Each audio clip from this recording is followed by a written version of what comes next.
কারাবন্দী ইমরান খানের সঙ্গে সাক্ষাৎ নিষিদ্ধ করল পাকিস্তান। যুদ্ধবিরতির মধ্যেই আফগানিস্তান সীমান্তে ফের গোলাগুলি, নিহত অন্তত 4। গাজায় একমুখী প্রবেশ পথ খুলছে ইসরায়েল। বাসিন্দাদের বাস্তুচ্যুত করাই লক্ষ্য বলে শঙ্কা, বিভিন্ন দেশের উদ্বেগ। জন্মসূত্রে নাগরিকত্ব বাতিলের ট্রাম্পের আবেদন বিবেচনা করবে মার্কিন সুপ্রিম কোর্ট। অবৈধ প্রবেশের হার কমবে, দাবি প্রেসিডেন্টের। স্বাগত গ্লোবাল টাইমে। নানা প্রান্তের খবর নিয়ে আপনাদের সঙ্গে আছি আমি সিরাজু মুনিরা। দেখছিলেন শিরোনামগুলো। আদিয়ালা জেলে কারাবন্দী সাবেক প্রধানমন্ত্রী ইমরান খানের সঙ্গে সাক্ষাতের নিষেধাজ্ঞা দিয়েছে শাহবাজ সরকার। শুক্রবার দেশটির তথ্যমন্ত্রী আতাউল্লাহ এই নিষেধাজ্ঞার কথা জানান। কারাগারের বাইরে কেউ বিশৃঙ্খলা সৃষ্টির চেষ্টা করলে তার বিরুদ্ধে দ্রুত ব্যবস্থা নেওয়ার হুঁশিয়ারিও দেন তিনি। গেল সপ্তাহে ইমরান খানের মৃত্যুর গুজবের মধ্যে বোন উজমা খানকে দেখা করার সুযোগ দেওয়া হয়।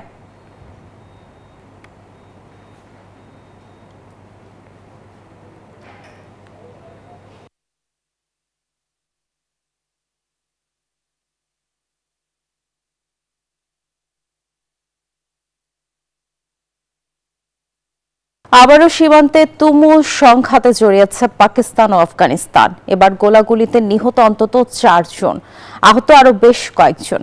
এমন ঘটনায় যুদ্ধবিরতি লঙ্ঘনের একে অপরের বিরুদ্ধে পাল্টাপাল্টি অভিযোগ এনেছে দুই দেশ। সন্ত্রাসবাদ দমনের ইস্যুতে দীর্ঘদিন ধরেই সীমান্তে মুখোমুখি অবস্থান করছে পাকিস্তান ও আফগানিস্তানের সেনারা। সর্বশেষ সৌদি আরবে শান্তি আলোচনা ব্যর্থ হওয়ার কয়েকদিন না যেতেই নতুন করে সীমান্তে গোলাগুলি শুরু হয়। এতে কয়েকজন নিহত হওয়ার খবরও পাওয়া গেছে। দুদেশই যুদ্ধবিরতি লঙ্ঘনের জন্য একে অপরকে দায়ী করছে। পাকিস্তানের অভিযোগ আফগানিস্তান বিনা উস্কানিতে হামলা চালিয়েছে, আর তালেবানের দাবি পাকিস্তান আগেই গুলিবর্ষণ করায় তারা জবাব দিয়েছে। বিশেষজ্ঞরা বলছেন, বিক্ষিপ্ত সংঘর্ষ ও বারবার শান্তি আলোচনা ব্যর্থ হওয়ায় সীমান্ত পরিস্থিতি এমন অস্থিতিশীল হয়ে পড়েছে। বাড়ছে সম্ভাব্য সংঘাতের শঙ্কাও। পাকিস্তান ও আফগানিস্তানের মধ্যে সীমান্ত রয়েছে 2500 কিলোমিটার জুড়ে। সংঘাত বাড়ায় বিস্তৃত এই অঞ্চল জুড়ে উদ্বেগ উৎকণ্ঠা বাড়ছেই। অঞ্চলটির বাসিন্দারা পড়েছেন ব্যাপক বিপাকে। শুক্রবার রাতেও তুমুল গোলাগুলি থেকে প্রাণে বাঁচতে বাড়ি ঘর ছেড়ে পালিয়েছেন অনেক মানুষ।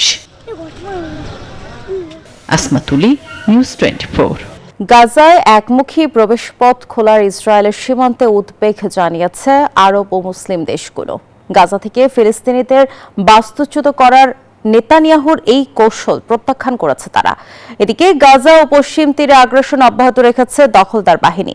যুদ্ধবিরতির মধ্যেই বাড়ছে ইসরায়েলের প্রতিরক্ষা খাতের বাজেট। অবরুদ্ধ গাজায় তীব্র মানবিক সংকটের মধ্যে রাফা সীমান্ত ক্রসিং বন্ধ রেখে ত্রাণ প্রবেশে বাধা দিয়ে আসছে নেতানিয়াহু সরকার। যুদ্ধবিরতির মধ্যেও উপত্যকাটিতে হামলা অব্যাহত রেখেছে ইসরায়েলি বাহিনী। পশ্চিম তীরেও চলছে তাদের আগ্রাসন। এমন আবহে গাজার বাসিন্দাদের বাস্তুচ্যুত করতে নতুন কৌশল নিয়েছে ইসরায়েল। রাফা ক্রসিং এর একমুখী প্রবেশ পথ খুলে দেওয়ার সিদ্ধান্ত জানিয়েছে নেতানিয়াহু প্রশাসন। লক্ষ্য এই পথ দিয়ে ফিলিস্তিনিদের গাজা ছেড়ে যাওয়ার সুযোগ করে দেয়া। এক যৌথ বিবৃতিতে এ বিষয়ে উদ্বেগ জানান পাকিস্তান, মিশর, জর্দান, তুরস্ক, সৌদি আরব ও কাতারের পররাষ্ট্রমন্ত্রীরা। একই সঙ্গে নেতানিয়াহু সরকারের এই পরিকল্পনা প্রত্যাখ্যান করেন তারা। ইসরায়েলকে অন্তর্ভুক্তির প্রতিবাদে ইউরোভিশন প্রতিযোগিতা বয়কটের ঘোষণা দিয়েছে আয়ারল্যান্ড, স্পেন, নেদারল্যান্ডস ও স্লোভেনিয়া। ইইউ এর এই 4 দেশ বলছে, গাজায় গণহত্যায় অভিযুক্ত ইসরায়েলকে প্রতিযোগিতায় সুযোগ করে দেয়া গ্রহণযোগ্য নয়। তবে এসব অভিযোগ উদ্বেগকে বৃদ্ধাঙ্গুলি দেখিয়ে যুদ্ধবিরতির মধ্যেও প্রতিরক্ষা বাজেট $34 বিলিয়ন নির্ধারণ করেছে ইসরায়েল। আসমা তুলি, নিউজ 24। পশ্চিমবঙ্গের মুর্শিদাবাদ জেলার বেলডাঙ্গায় বাবরি মসজিদের ভিত্তিপ্রস্তর স্থাপন অনুষ্ঠানকে কেন্দ্র করে ব্যাপক নিরাপত্তা ব্যবস্থা জোরদার করা হয়েছে। এই কর্মসূচির উদ্যোক্তা তৃণমূল কংগ্রেস থেকে বরখাস্ত বিধায়ক হুমায়ুন কবির। শনিবার অনুষ্ঠানে তিনি নিজে উপস্থিত থেকে ভিত্তিপ্রস্তর স্থাপন করেন। টাইমস অফ ইন্ডিয়ার প্রতিবেদনে বলা হয়, শুক্রবার বিকেল থেকেই বেলডাঙ্গা থানায় নিরাপত্তা বাহিনী মোতায়েন করা হয়। 3000 পুলিশ ফোর্স রাস্তায় নেমেছে।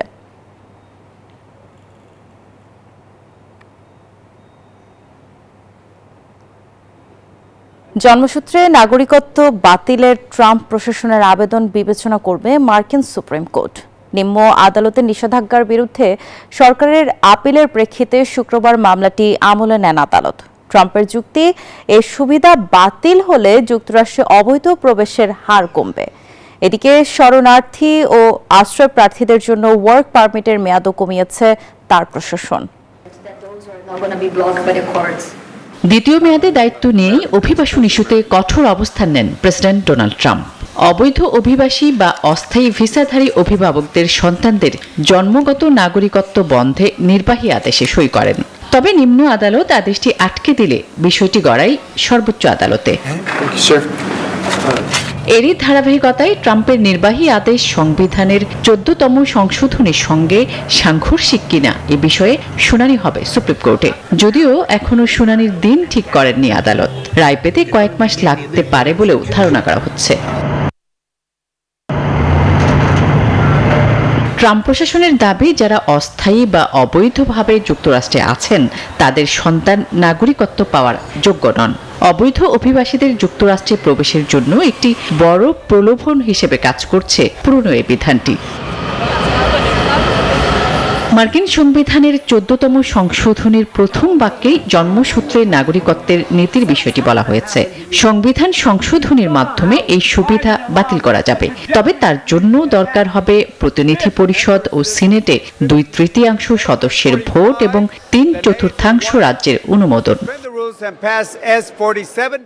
এদিকে বিদেশি শরণার্থী ও আশ্রয় প্রার্থীদের ওয়ার্ক পারমিটের মেয়াদ কমিয়েছে ট্রাম্প প্রশাসন। 5 বছর থেকে কমিয়ে 1.5 বছর করা হয়েছে। আসপাতুলি, নিউজ 24। দর্শক, এই ছিল গ্লোবাল টাইমের আয়োজনে। এতক্ষণ সঙ্গে থাকার জন্য ধন্যবাদ সবাইকে।